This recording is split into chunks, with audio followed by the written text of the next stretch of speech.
Well, hey everyone, welcome back to a new video. It's been a very long time. It's been, I think, maybe more than a year. And today I'm coming back on this channel with another idea in mind, which is talking to you about my experience as a student and giving you life advice because I absolutely love it. And I believe that today I might be able to help you in maybe finding your dream path. So, today we're just going to simply talk about how and why I decided to study abroad. So actually I am in EDEC Nice's program, Global Business BBA, in which I'm going to be spending 1 year in EDEC Nice, so in Nice in the south of France. And then second year I'm going to be in UCLA in Los Angeles, which you maybe know. And then the third year, between my third and my fourth year, I'm going to be in Nanyang University in Singapore.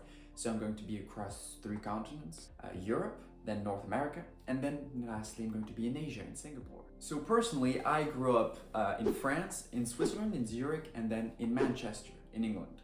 So I spent, in total, I think like 10 years in France, 5 years in Switzerland, and then 4 years, 3 years in England, actually. And really growing up in Switzerland and England mostly, it really forged my opinion on studying abroad. I know there's a lot of students out there that actually want to study in another country or another continent across the world, but actually don't know how to and if it's a really good idea. Personally, I'd say it's amazing. It's such a unique experience to forge yourself as a student, and I don't think there's anything that has as much worth as confronting yourself with another culture. The people I know and the people I meet that have been studying abroad are really the people with the best global vision, and often the nicest because they understand the world better, the problems, everything there is to see in the world, and that's beautiful, I think. So if you want to be more of a life learner and really achieve the best experiences ever, I'd really recommend you studying abroad. But how do you do that?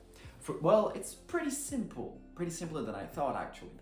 So I just graduated from, I just obtained my high school diploma 2 months ago, and I was enrolled in this BBA program after putting it in my choices on what we call in France Parcoursup, which is your UCAS if you're in England, or your Common App if you're in the United States. I might do another video about where I was accepted or what I put into my choices, because I was on Parcoursup in France, I was on UCAS, so in England, and Common App in the United States. And I might show you what I put in every different options to study abroad. But in my opinion, because I truly wanted to study the further away from where I actually live, even though I absolutely love this place, I love my family, my friends, everyone around me, but I just wanted to discover so much things in life.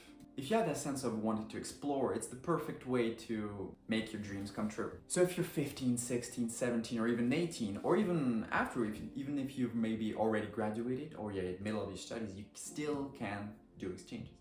You only have to be ready about the fear of being far away from what you know, meeting lots of new people, but knowing nobody. That might be one of the scariest parts. It's not easy to live with it, but you'll see. Just imagine yourself in 30 or 40 years, how happy you'll be about your decision to study abroad.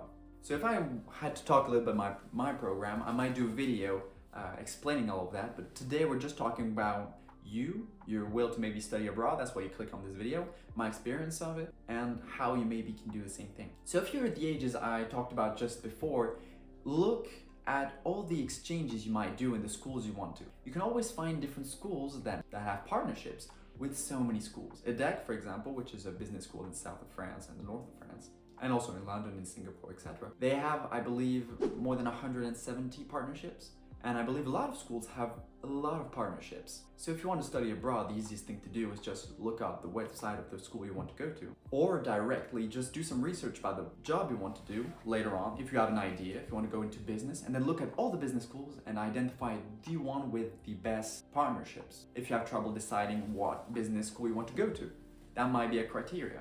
So in conclusion, this was a little video just me talking about this studying abroad thing. I'm hoping to get better over time about what I'm explaining. So if you truly want to study abroad, if you want to discover other countries, cultures, just try to put yourself out there. That's the advice I could give you, is just go for it. Don't be scared about it. See you all very, very soon. It was my pleasure to see you. I'm going to record other videos talking about these subjects. I love you very, very much.